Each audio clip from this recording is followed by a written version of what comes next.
어머님들이 생각하실 때 내 아이가 어느 정도를 성취하고 있는지가 가장 중요한 거지 어느 학원의 어느 레벨이 중요한 게 아니에요. 그래서 그거를 좀 집중해서 보시고 네. 우리 아이들이 어떤 태도로 학교 생활을 하고 있는지 좀 봐주셨으면 좋겠어요.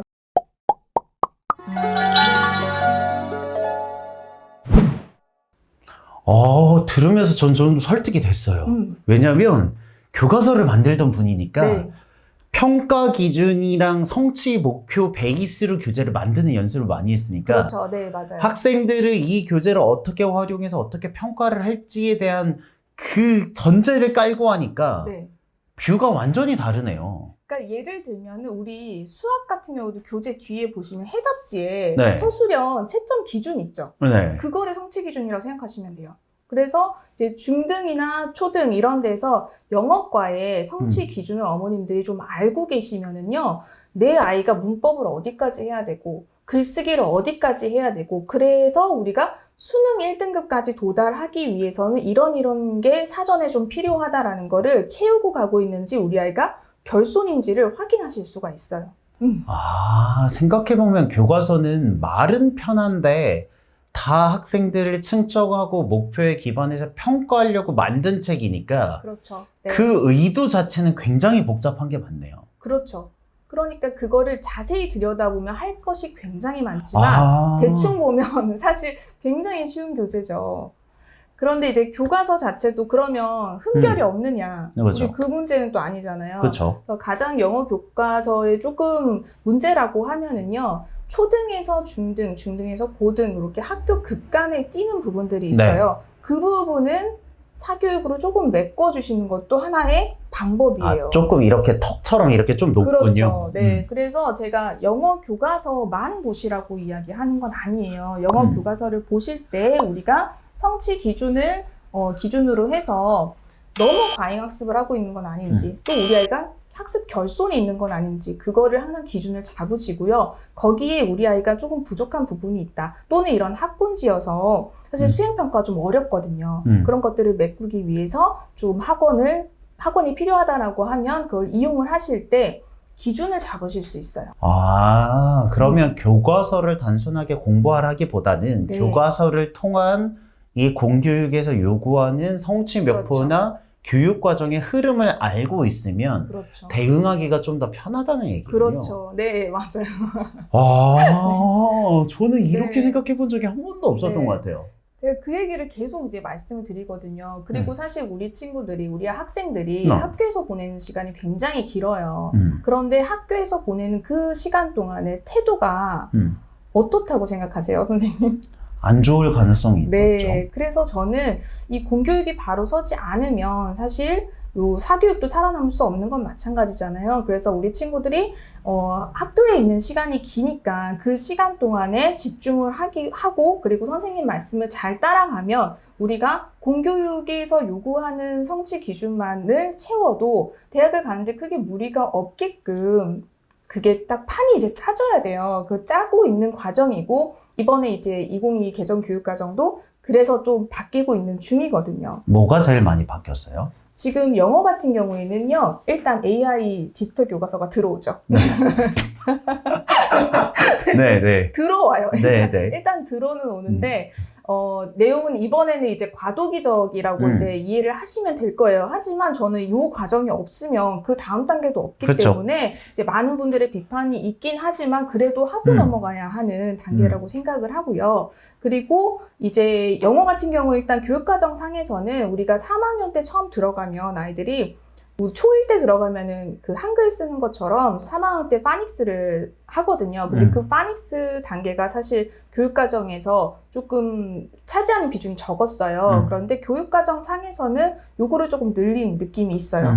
그래서 공교육에서 이야기하는 건 어쨌든 버럼업 방식이에요. 알파벳 알고, 그 다음에 파닉스 알고, 문법 알고, 그래서 착착착 쌓여나가는 방식이고, 우리 여러 가지 영어는 좀 많이 퍼져 있거든요. 그러니까 언어로서 이야기하는 거, 엄마표 영어 이런 것들은 탑다운 방식이에요. 그래서 어떤 재료든 상관없이 다 쏟아 부어주고 아이가 시간이 지나면서 이해하는 그런 과정이거든요. 근데 그런 과정에서 봤을 때 탑다운 방식으로 쌓아 올라가는 것이 마치 언어 학습에 있어서는 조금 부정적인 방식인 것처럼 보여지고, 그리고 이 방식으로는 우리가 언어를 자유롭게 할 수 없어 라고 하기 때문에 이 교과서가 계속해서 비난을 받고 있는 거거든요.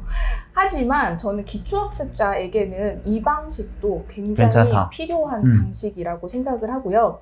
우리가 대치동에 계시니까 아시겠지만 사실 수능 1등급이 이제 4%잖아요. 네, 맞아요. 그리고 2등급까지가 11%잖아요. 그러면 우리는 그러니까 10% 정도에 해당하는 그런 사교육의 어떤 방식, 그리고 그것만을 막 지향하면서 가는 것이 아닌가 하는 좀 그런 우려가 있거든요. 왜냐하면 잘하는 친구들 위주로 홍보가 되고 그런 친구들을 토대로 따라하기 때문에 그러다 보니까 이제 나머지 90%에 대한 이제 해결책이 없어지는 것처럼 보이고 나머지 90%에 대한 친구들도 자꾸 그 10%만 따라가려고 해요. 10%의 방식을 고수하려고 하고 어머님들도 그 방법만이 맞다고 생각하시는데 그렇지 않은 게 우리 3, 4등급에서 1, 2등급으로 못 가는 이유가 어떻게 보면 이 교과서와 같은 기본적인 것들을 빼먹고 가고 있기 때문일 수도 있거든요. 그러니까 우리가 90%를 위한 학습을 제공하는 것이 사실 공교육에서 제공하는 교과서예요. 근데 이 교과서가 말씀드렸다시피 찬찬히 깊이 뜯어보면은 아주 쉬운 건 아니에요. 그렇게 국가가 지향하고 있는 교육 방향을 이해할 수 있다. 네, 맞아요. 들으시면서 저는 궁금했던 게 흔히들 어학원 공부에서 그 내신으로 하기 위한 공부가 네. 뭐 비슷하다라고 하는 사람도 있고 좀 다르다라고 생각하는 사람들도 있잖아요. 근데 그런 성취 목표나 이런 것들을 보면 좀 다른 부분들이 있을 것 같기는 하네요.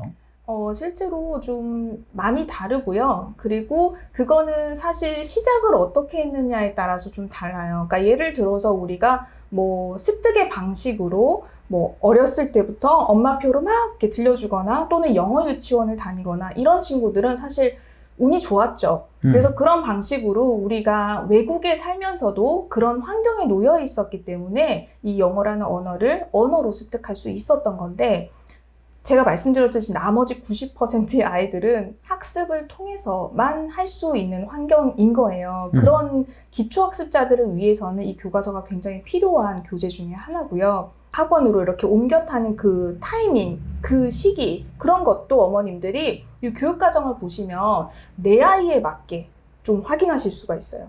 근데 이게 학원의 기조에 맞게, 학년에 맞게 자꾸 따라가시지 마시고 내 아이가 지금 3학년, 4학년 성취 기준을 성취했는가 확인을 하시고 5학년, 6학년 성취 기준을 성취했는가를 확인하시면서 아이의 갈 방향을 좀 가이드해 주시는 게 오히려 훨씬 아이한테는 좋습니다. 이게 약간 들으면서 정말 저 공교육 선생님 많이 만났지만 공교육 선생님보다 훨씬 더 공교육의 느낌이 나는 발언이네. 왜냐하면 그 상징이 되는 건 교과서고 교과서를 그렇죠. 오랫동안 다루셨던 분이니까 어쩌면 선생님보다 더 선생님 같은 느낌이 날 수도 있는 부분인 것 같아요. 그러니까 이렇게 좀 새로운 화두를 던지시는 분들이 많이 안 계셔서 제가 좀 이야기를 해보고 싶었다라고 생각이 들어서 책을 이제 쓴 거거든요. 그러면 그냥 솔직하게 말씀드리면 선생님이 자녀가 이제 중2로 올라가는 자녀가 있거든요. 어떻게 영어 공부를 시키세요?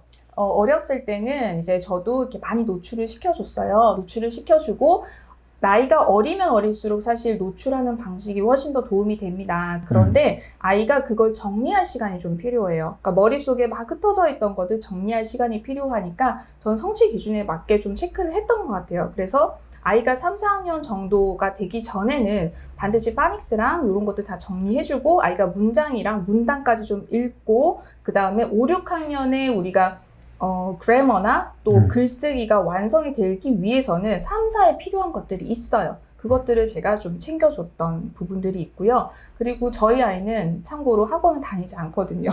영어 학원을 다니지 않고 있는데 이번에 이제 수행평가가 나왔어요. 중학교 1학년 처음 들어가가지고 자기소개하는 그 수행평가가 나왔는데 충분히 잘 쓰더라고요. 그리고 거기에서도 저는 이야기해줘요. 선생님이 어떤 것을 평가하시기 위해서 이것을 내어줬는지 그리고 거기서 네가 기본적으로 구두점, 대문자, 소문자, 스펠링 요거는 절대 틀리면 안 돼 라는 이야기를 지속적으로 해주고 있죠. 그리고 이제 국어에서와 똑같이 우리가 영어도 영어 독서 필요합니다. 음. 네, 언어기 때문에요. 그것도 이제 같이 아이가 즐겁게 생각하면서 읽을 수 있어야 돼요.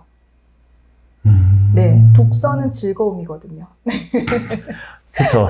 근데 저도 그렇고 애들도 그렇고 이게 너무 학습을 위한 독서를 하니까 맞아요. 좀 힘들긴 네, 한데. 네. 그래서 저는 너무 많은 것들을 넣다 보면 과부하가 걸리면서 어떤 성취 기준도 정확하게 수행하지 못하고 다 구멍이 나 있는 채로 올라가는 경우가 너무 많다. 라고 네, 생각을 네, 하신다. 네. 그리고 학생과 학부모님들에게 해주고 싶은 조언이 있다면 어떤 말씀이 있을까요?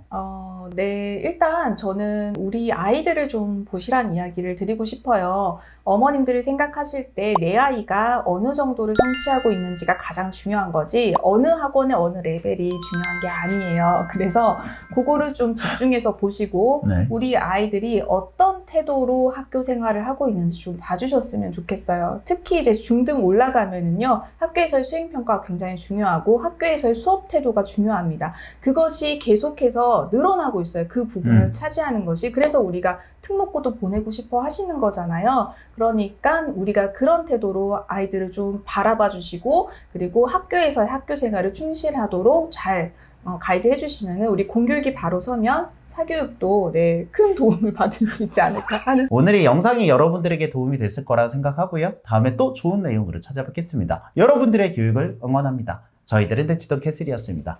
나와주셔서 감사합니다. 네. 감사합니다.